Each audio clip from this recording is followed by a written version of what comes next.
I'm sure this COVID actually has taken a major upward trend, and things are really looking bad. So wish everybody safe, and would request you all to stay home and stay safe. Also, I would like to apologize for last week. Unfortunately, due to some unforeseen circumstances, we couldn't conduct our planned session, and we would continue from here. I'm not sure how many of you were part of the first session that I did on GitHub Advanced Security in general. And basically, what I spoke about was more in terms of what's happening across the application security industry in globally. We spoke about what are the challenges that are currently being faced by developers in terms of writing their applications, and then security teams coming in to do a scan of their applications and then throwing a lot of vulnerabilities, which becomes a major challenge for both the teams to really identify and then remediate those vulnerabilities. And then we spoke about how do we basically shift left, and the need for shifting security left, which was primarily identifying and remediating the vulnerabilities within the development stage itself, and not waiting for the entire application to be built. And then I spoke about how GitHub Advanced Security helps customers in terms of identifying these vulnerabilities at different levels. In terms of we are basically doing software composition analysis, wherein we help our customers identify vulnerabilities in the open source component that they use, because I'm sure you will all agree with me that today almost 80% of uh, the code that is being written or is primarily open source. These are open source libraries and dependencies that your developers inner source, and then very important to identify what is the origination of these dependencies, what is the pedigree, what are the vulnerabilities identified in these particular dependencies, so that your whatever application that you talk about or you get out of your system is secure. Another area we spoke about was in terms of securing your custom code, which is the code that is being actually developed by our programmers. And that is where I spoke about the solution that we have by the virtue of acquisition of SAML, and the solution is called as CodeQL, which is the world-class semantic analysis tool, where what we basically do is we convert your code into something very similar to a data, and then we have a set of more than 2,000 queries, which is basically growing day by day, and help you identify these particular vulnerabilities. I also spoke about something called as secret scanning, which is more to do with identifying those private keys, tokens, or some secrets which could be accidentally left behind by your developers in your private repositories, and how we help you identify those particular secrets and make sure that those secrets are identified and taken care of and removed. I also spoke about the dashboard. Hello. Any questions? Sorry. So I also spoke about the dashboard that we have, which gives you a complete as-is of your current state of application security, in terms of which are the repositories which are being scanned, which repositories have been identified for open source vulnerabilities, custom code scanning, secret scanning, and what is the current state of your repository. So this is basically what we spoke about. I just wanted to do a quick recap. Today session would be more in terms of Rohit, who is basically, just to introduce him. He's our technical expert on GitHub, and he would basically take us through few technical demonstrations on what I spoke about, and he would give you an exact understanding of how this entire thing progresses and how this entire thing works in terms of identifying these vulnerabilities at open source level or at the custom code, or how do we identify these secret scans and stuff like that. So he will be showing us. Hello, everyone. Good morning. Is the meeting on? They were logged in, and I don't hear or see anything. Yeah. So I am not showing a presentation yet, Srini. It will be Rohit who's going to take over now. He will be showing his presentation now. So Rohit, over to you. Please, as discussed, show us some demos and let people know how exactly the whole solution works. Perfect. Awesome. Thank you so much for the introduction, Namol, and thank you so much for the recap of GitHub Advanced Securities features. So again, as the leave of introductions, my name is Rohit. I work as a solutions engineer for GitHub. In my role, like I meet a lot of customers who are in this transformation journey from rather conventional methods of development and into DevOps and even something that we are terming as DevSecOps, right? So what I wanted to start off with rather is a couple of facts that how soft security is being done today in most organizations.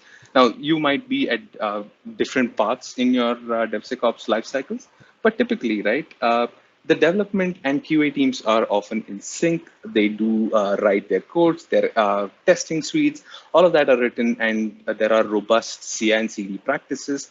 And in fact, there are multiple deployment environments in the dev phase of things. So if you take a look at the entire project itself, this is a well-oiled machine sort of a situation where the SDET and QA teams and the development teams work together into making sure that they have that harmony established on their code basis.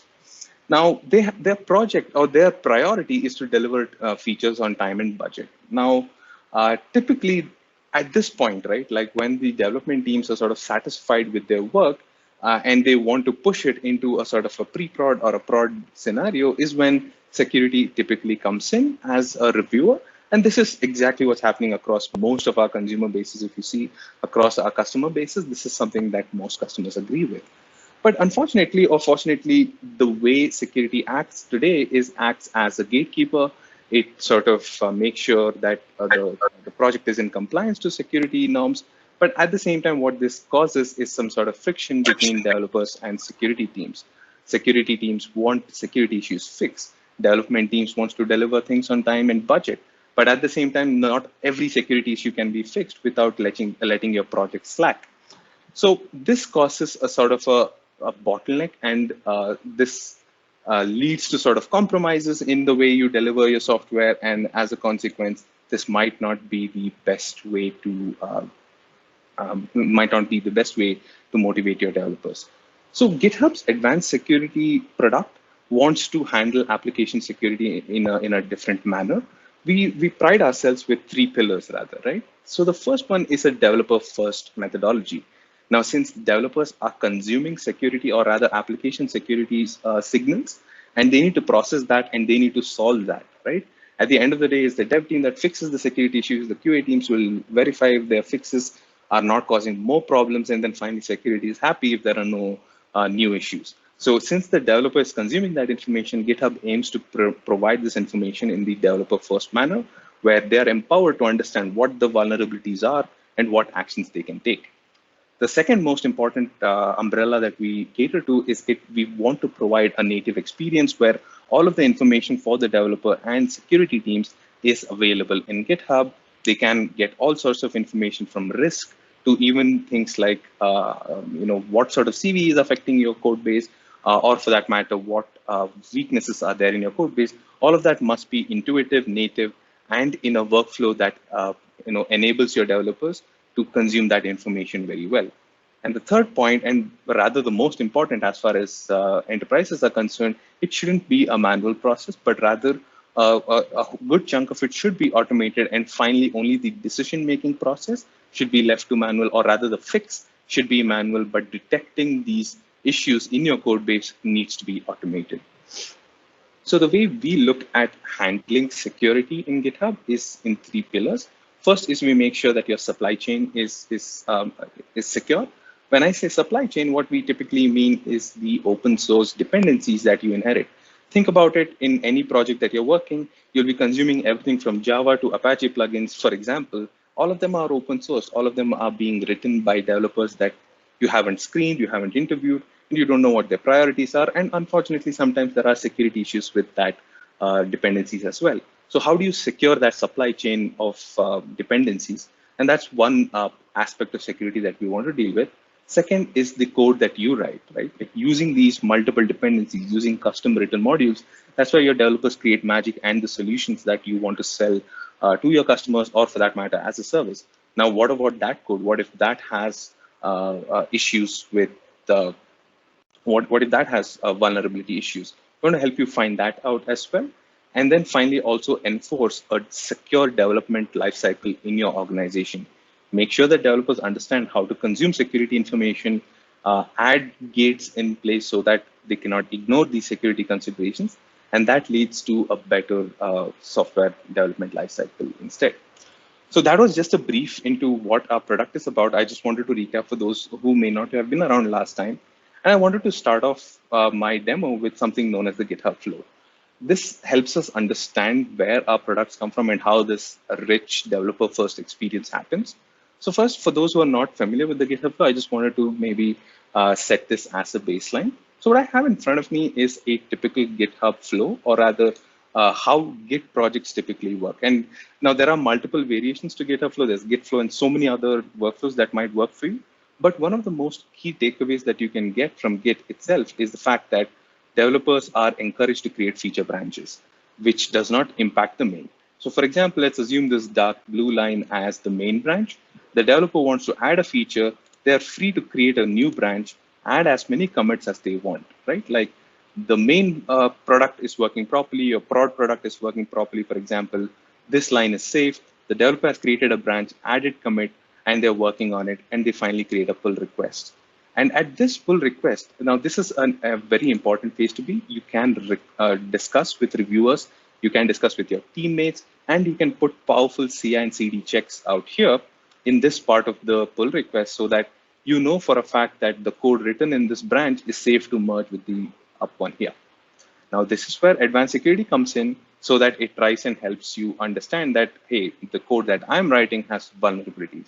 Now, if you notice this workflow, what GitHub Advanced Security aims to do is make sure that you catch security issues here so that your main line is protected.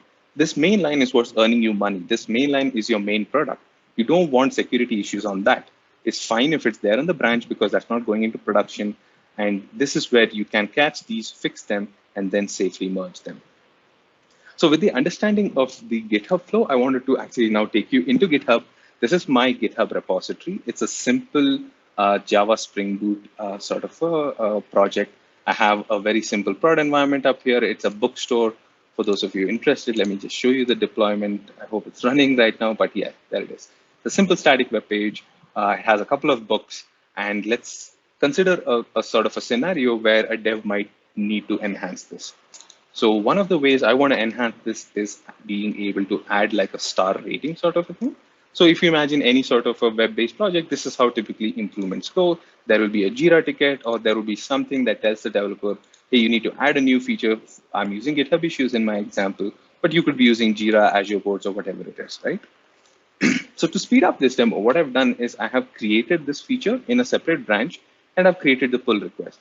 So if you go back to my GitHub flow, what I've done is I have created this branch, I've added my commits, and we are at this phase. I've opened my pull request.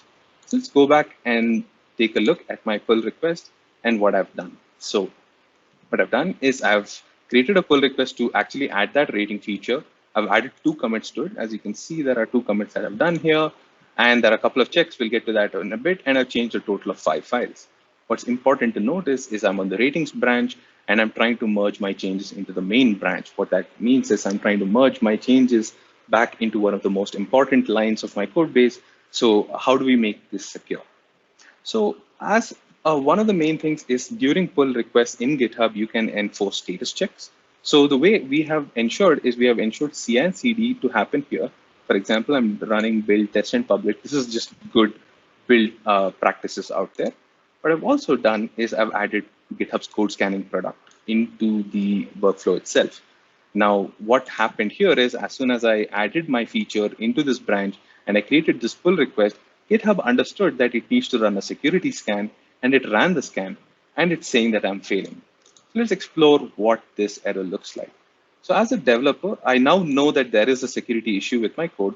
So I go into my pull request, and under checks, it will let me know that I have this particular security error associated with my code base. It also tells me which line it's manifesting in and in which file. So, and if I take a look at my files change, it will even highlight it under the line where it is occurring. So for example, 84 and out here. And for the developers in the audience, or for the dev managers in the audience, one of the most important takeaways from this is the fact that the results are provided to you incrementally. So if you notice, this error is being shown only on the lines of code I've added. The ones in green are the lines of code I've added. So I know for a fact that as a developer, I've added these lines of code, and this is causing a security problem for the rest of the code base. So now I know that I'm the one responsible for creating the security problem. There is an audit log, we'll get to that in a bit, and it's also my responsibility to fix it. And most importantly, I got to know about this security issue before it was merged into main, which means that this error, this vulnerability, I can protect my code base earlier from it. So what is this error about? It says I'm building a query from user control data sources. So let's go and read more about this, right? And this takes us into our dedicated security tab, where all of your code scanning alerts will be bundled in.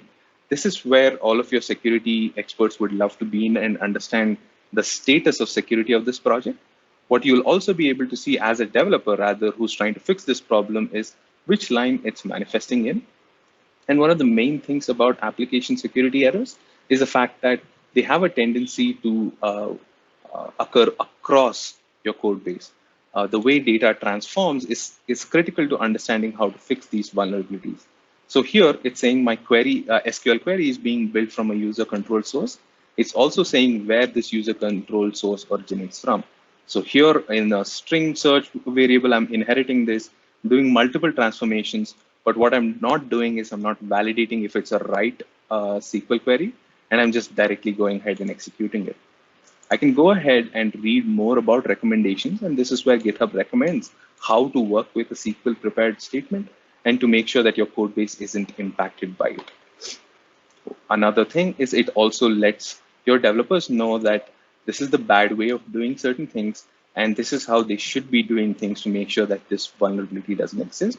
There's a lot of examples for them to understand, and even references to the OWASP weakness number for that matter, or for that matter, additional documentation so that they can understand about this. Now, the whole purpose of this is so that you have an auditable tracker for all vulnerabilities that your code has, and also an audit log so that you know which developer in which commit was sort of responsible for adding this into the code base. Now, most of our customers love this feature for one very simple reason, because they're working with slightly older security tools, which have a habit of generating close to hundreds and thousands of results. But it then becomes imperative of the engineering team to decide how many of that 100 do we need to fix. And from this 100, who should own up what? And suddenly it becomes an exercise where the development team has bigger priorities or newer priorities, and now they have to factor in this as well. But with GitHub Advanced Security, you have a clear ownership, and you know which developer to assign that task to so that they can go ahead and perform the required changes.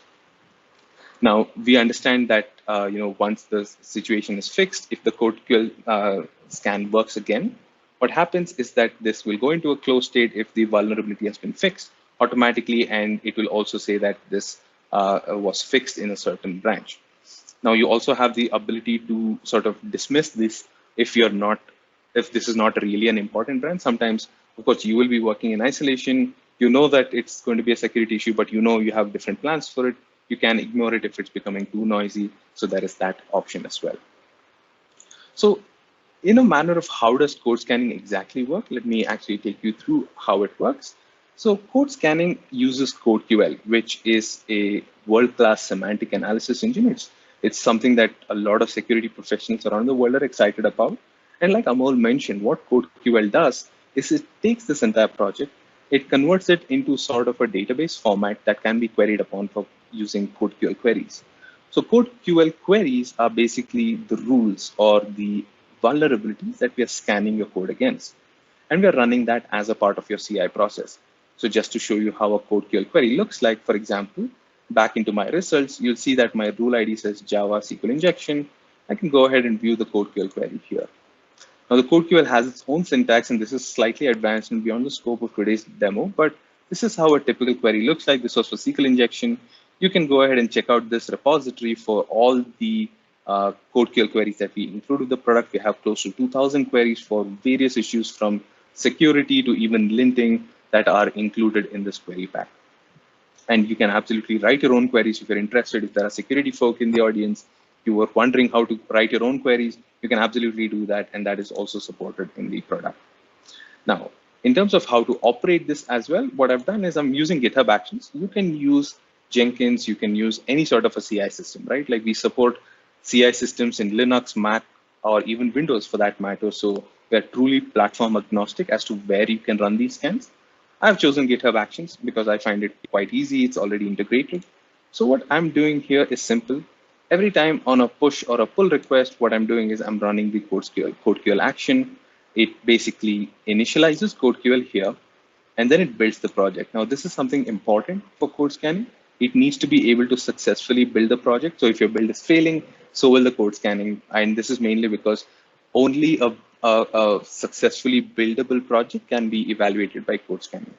Once that is done, once the build is successful, what we do is we analyze that and we populate those results under your security tab.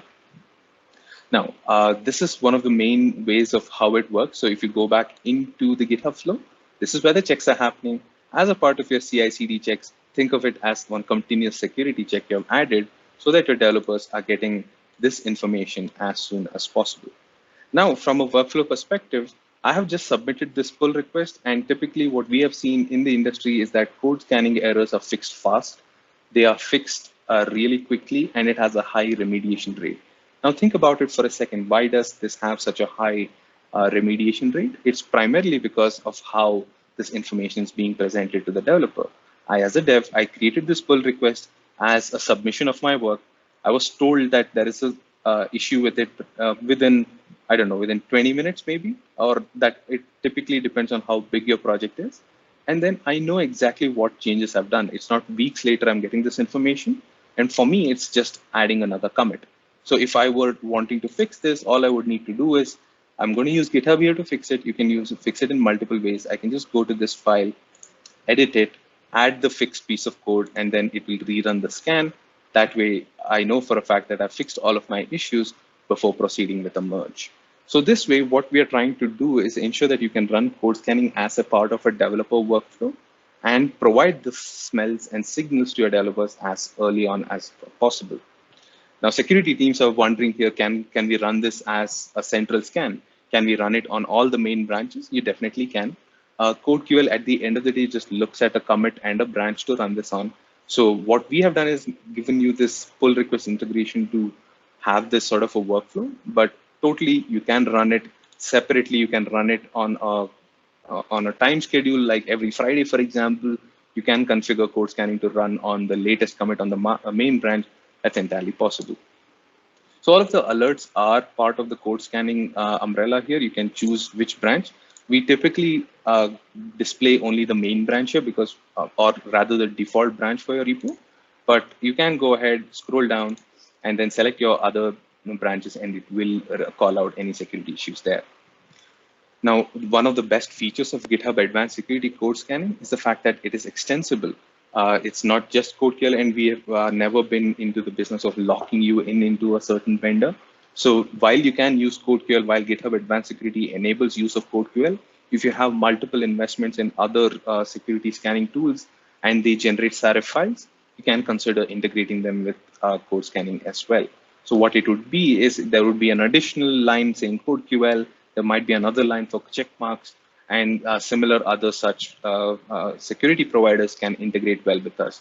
I would urge you to check our marketplace for security actions, so that way you might know what other tools you can integrate with. For example, container image scanning is something that comes up. So we have an open source integration called Anchor Container Scan that you can include with this.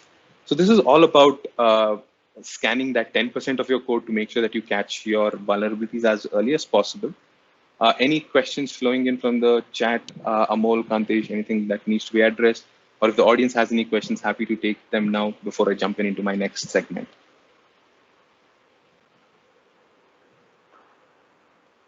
I don't see any questions now. Maybe we can continue and. Awesome. Perfect. Yes. Cool.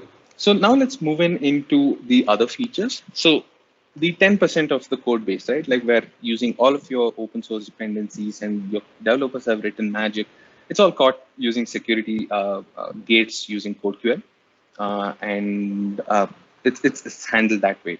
Now, what about that remaining 90%? What about Apache Maven plugin or Java or JUnit or so many of the other open source libraries that you're inheriting? How do you secure them from vulnerabilities? To that answer, we have something known as Dependabot. So first, let me explain how Dependabot works. So again, coming back to what this code base is about, this is a Java project. I have my pom.xml here. It's quite important because it lists out all of my dependencies that my project uses. So GitHub is now able to take a look at your POM XML and construct a dependency graph. So what it did is it's able to construct, these are all the dependencies I'm using, everything from JUnit to even some niche open source dependencies are all listed here. What it is able to do is it picks all of this up from the pom.xml file, and close to 90% of all open source projects are on GitHub. So we give you a friendly little link to that repository itself. But that's where the community comes to the help of GitHub Enterprise customers. Now, since most of these open source dependencies are hosted on GitHub, what GitHub did is provided maintainers and active contributors to these projects. They gave them a method to declare security issues with their code. For example, as you can already see, this is already marking that there is a known security issue with this version. So basically, GitHub enables the maintainers of JUnit to go in and announce to GitHub that, hey, we found a security issue in a version of our dependency. We have also, if you want, you can create a CVE by contacting GitHub because we are a CVE naming authority.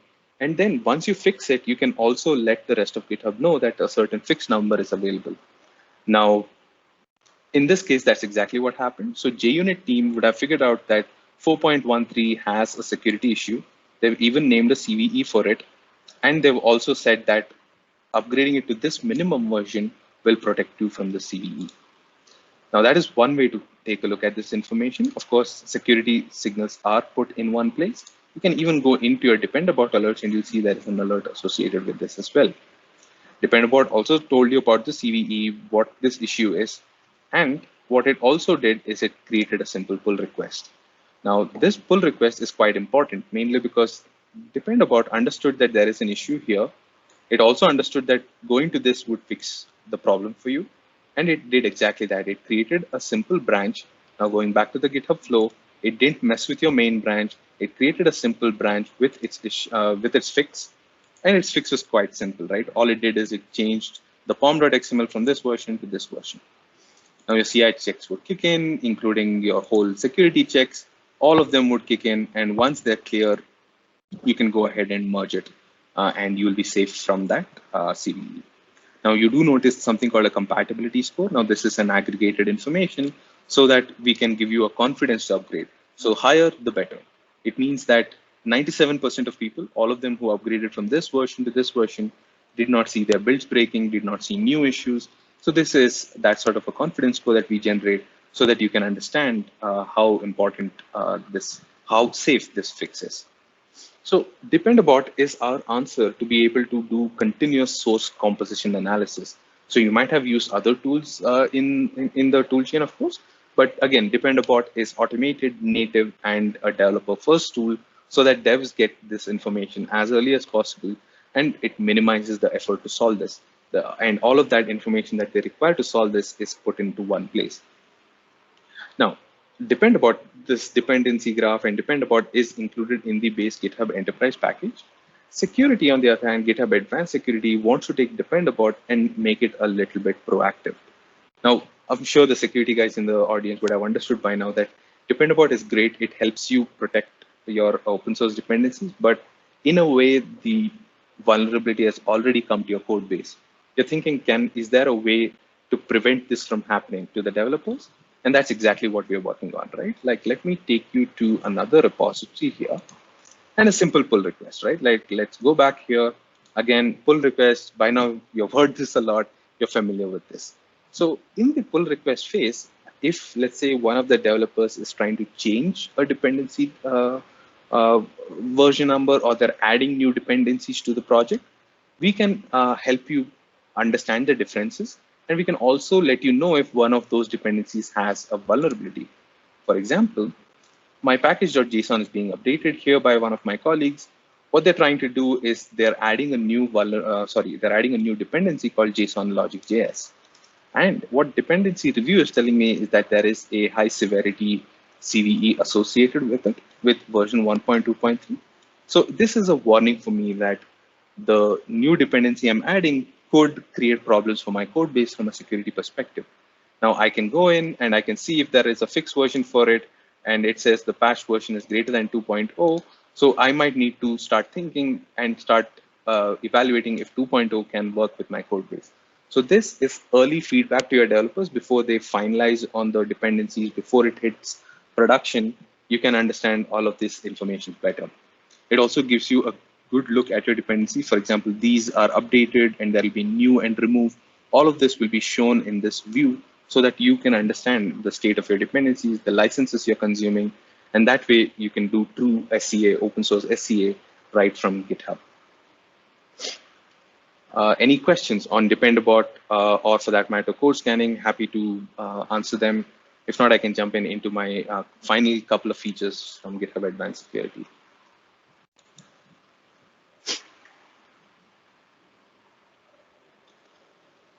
Okay, so let me jump into one of the other interesting features. So you would have recalled from my slide here, secure SDLC is also something we want to help establish.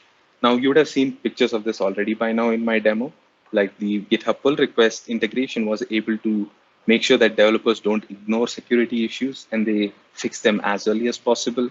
And for that matter, Dependabot is making sure that they fix dependencies as early as possible.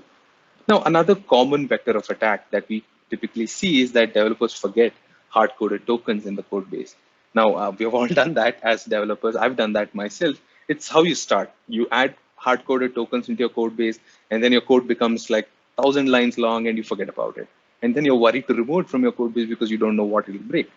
But that exactly is a problem, because any person who's not part of your team or who's not part of the access clearance to see that code, if they get hands on the secret access, or rather the tokens, they can get access to a variety of systems. Now, what secret scanning aims to do is exactly that. It wants to be able to find hard-coded tokens in your code base, which line it is, and also how many times we found that. So in this example, in my repository, what it did is it's able to find a Google API key. It's saying that it's in book service.java line 18. And again, just like everything in GitHub Advanced Security, this is an actionable issue tracker. It also says in which files. And what's important to notice is that it's the same file, but we have detected in multiple commits. So one main thing to remember is if you remove a token from the topmost commit, it doesn't mean that the token is completely removed. It will be there in the previous commit. So it's also important to remove this from every commit. But the main takeaway from this is the fact that we are able to detect who has added the hard-coded token based on the commit. We're also able to give you that same audit log. And if, let's say, a developer is trying to be sneaky, even for that matter in code scanning or Dependabot, and they just go ahead and mark as a won't fix, it'll all be caught in the audit logs, and that way management has accountability. Now, in terms of secret scanning, we partner up with close to 35 vendors at this point, and we'll be able to detect their tokens in your code base. So Google is one of those vendors. GitHub is, of course, one of those vendors. We are a Microsoft company, so Microsoft multiple Azure tokens are part of this initiative. Even we are partnered with the AWS, for example. And all of these tokens we can catch in your code base. And on GitHub.com, especially, we want to help. We understand that GitHub.com is a public place. So if, let's say, there's a public repo with a token embedded, we work with the vendors themselves to try and invalidate that so that your systems are not compromised. But if it's in a private repository and it's something as a part of your private code bases, we will just notify that there is a leaked token and you can take actions on it. So let's say in this workflow, I've understood that this token is going to cause a risk. What I go is I go into my Google API dashboard, revoke this token, and then I can go ahead and mark this as revoked, and then we'll stop bothering you for this token. Otherwise, every time there's a single commit, we'll again constantly ping you about this. So secret scanning is going to extend to a couple of features in a couple of months. We'll be able to help you detect your own customized patterns. Right now, you're locked to those 35 vendors, but the intent is to be able to scale and give an interface where you can declare your own custom secret patterns. So think about your own internal passwords or internal systems. You can use secret scanning to catch those issues as well.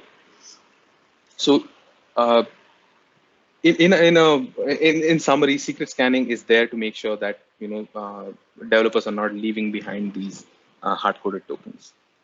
So we have code scanning, dependency scanning, and secret scanning. All of these look at your code base, find out security issues, and these are all at the repository level, right? Like what you would have noticed is all of this information is cascaded at a repository level, and the final audience in terms of security as a function in our customers are people from the security team who would like a macroscopic, like a 10,000 feet overview of how security is working in all of the repositories. So exactly for that, what we have is our security dashboard. This is new. This is quite literally 10 days new. And what we want to do here is give security teams like an overview of how the state of security in your GitHub organization is. So if you notice, there are a lot of filters. We'll get to that in a bit. But some of the most important things are the risk. What we'll be able to do is how is the risk distributed across your organization, how many high issues, how many medium, low, all of that is going to be available for your review here. And we'll also give you a status on how many features are enabled. So sometimes that's also something that our customers say, that some teams ignore security scans. So for security teams, this is a good way to know how many of them are enabled and not enabled. Of course, we do then break down this information based on the 3 features we have right now: code scanning, Dependabot, and secret scanning. We'll give you the same information categorized by these 3 features. And another really nice thing, what I personally like, is the fact that you can sort by team, especially if a certain team has been given admin rights, or rather code owner permissions of, let's say my team is responsible for ActiveMQ, Admiral demo, and Action CD demo. I just want to make sure that these 3 repos have no security issues. I can go ahead and filter for my team and start fixing on that as well. So this tool has been intended to be consumed by security teams to understand what the state of security is at all given points in time. These are the open code scanning issues, these are the open secret scanning issues, and these are the open Dependabot alerts. So this way you'll always know what the state of security is. And as security teams, you have the option of doing multiple reviews throughout your SDLCs, and then touching base with the repo admins and making sure that these numbers are as low as possible. Cool. So with that, I think I am done with all the features. In summary, let me just go back and walk you through a lot of these. Pull request integrations for code scanning, dependency reviews, secret scanning, and for that matter, our security overview are all captured in our security tabs. GitHub code scanning, or for that matter, our advanced security features, they are free for public repositories. So if you want to test this out right now, maybe 15 minutes after the call, feel free to sign up for github.com, create a public repository. Please don't use enterprise code. Your bosses will have a hard time with that. Please use free open source projects. You can try out all of these features today for free.